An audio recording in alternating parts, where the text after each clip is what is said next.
ಕನ್ನಡ ವಿಕೆ ಚಾನೆಲ್ನ ಮತ್ತೊಂದು ವಿಡಿಯೋಗೆ ಸ್ವಾಗತ ಸುಸ್ವಾಗತ. ಸ್ನೇಹಿತರೆ, ಭಾರತದಲ್ಲಿ ಈಶ್ವರನ ಆರಾಧಕರು, ಶಿವನ ಆರಾಧಕರು ಮತ್ತು ಇಲ್ಲಿ ಭಾರತದ ಪರಂಪರೆಗೆ ಒಂದು ಇತಿಹಾಸವಿದೆ. ಇಲ್ಲಿ ಶಿವನ ಆರಾಧಕರು ಮತ್ತು ಈಶ್ವರನ ಆರಾಧಕರು ಹೆಚ್ಚಾಗಿ ನಮಗೆ ಸಿಗೋದು ಉತ್ತರ ಭಾರತದಲ್ಲಿ. ಅದರಲ್ಲಿ ಇವತ್ತು ಒಂದು ನಿಮಗೆ ಘೋರ ಘಟನೆಯನ್ನು ಹೇಳೋಕೆ ನಾನು ಹೊರಟಿದ್ದೀನಿ. ಇದು ಬೇರೆಲ್ಲೂ ನಡೆದಿಲ್ಲ, ರಾಮ ಜನ್ಮಭೂಮಿ ಉತ್ತರ ಪ್ರದೇಶದಲ್ಲಿ ಈ ಘಟನೆ ನಡೆದಿದೆ. ಸ್ನೇಹಿತರೆ, ಉತ್ತರ ಪ್ರದೇಶದ ಹತ್ರಾಸ್ ಜಿಲ್ಲೆಯಲ್ಲಿ ಈ ದುರ್ಘಟನೆ ಸಂಭವಿಸಿದೆ. ಧಾರ್ಮಿಕ ಕಾರ್ಯಕ್ರಮವೊಂದರಲ್ಲಿ ಕಾಲ್ತುಳಿತದ ಉಂಟಾಗಿ ಕನಿಷ್ಠ ಅಂದರೂ ಇವತ್ತಿನ ವರದಿಯ ಪ್ರಕಾರ 114 ಜನ ಸಾವಿಗೀಡಾಗಿದ್ದಾರೆ. ಭಕ್ತಾದಿಗಳ ಸಂಖ್ಯೆ ಹೆಚ್ಚಳವಾಗಿ ಈ ಅವಘಡ ಸಂಭವಿಸಿದಾಗಿ ಅಲ್ಲಿಯ ಪೊಲೀಸರು ತಿಳಿಸಿದ್ದಾರೆ. ಮೃತದೇಹಗಳನ್ನು ಸ್ಥಳೀಯ ಆಸ್ಪತ್ರೆಗಳಲ್ಲಿ ಒಂದರ ಮೇಲೊಂದರಂತೆ ಹಾಕಲಾಗಿತ್ತು ಎಂದು ಅಲ್ಲಿಯ ಜನ ಆರೋಪವನ್ನು ಕೂಡ ಮಾಡ್ತಾ ಇದ್ದಾರೆ.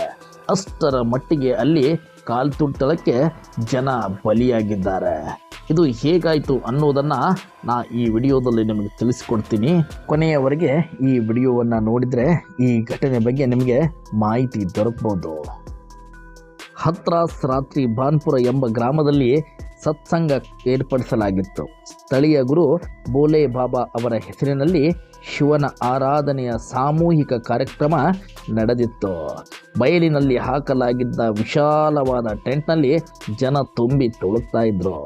ಸಂಖ್ಯೆ ಹೆಚ್ಚಾಗುತ್ತಲೇ ಕೆಲವೇ ಗಂಟೆಗಳಲ್ಲಿ ಅಲ್ಲಿ ಜನರಿಗೆ ಉಸಿರಾಟಕ್ಕೆ ಕಷ್ಟವಾಗುತ್ತೆ.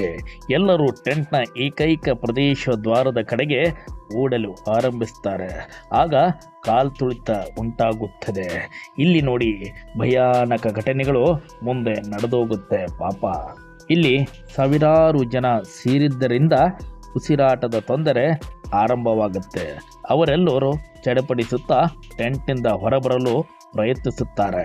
ಹಾಗೆ ಬದುಕಲು ಓಡುವಾಗ ಗಾಬರಿಯಲ್ಲಿ ಅವರ ಅಕ್ಕಪಕ್ಕ ಕುಳಿತಿದ್ದವರ ಮೇಲೆ ಓಡಾಟ ಶುರುವಾಗುತ್ತೆ. ಹೊರ ಹೋಗಲು ಪ್ರಯತ್ನಿಸುತ್ತಾರೆ. ಒಬ್ಬರನ್ನೊಬ್ಬರ ದೂಡಿ ಮುಂದಕ್ಕೆ ಹೋಗಲು ಪ್ರಯತ್ನಿಸುವಾಗ ಒಬ್ಬರ ಮೇಲೆ ಒಬ್ಬರು ಬಿದ್ದು ಓಡೋಡಿ ಬಂದು ಬಿಡುತ್ತಾರೆ. ಈ ವೇಳೆ ಕೆಳಗೆ ಉಳಿದವರು ಉಸಿರುಗಟ್ಟಿ ಸಾವಿಗೀಡಾಗುತ್ತಾರೆ. ಮೃತಪಟ್ಟವರಲ್ಲಿ ಹೆಚ್ಚಿನವರು ತಾಯಂದಿರು ಆಗಿದ್ದಾರೆ.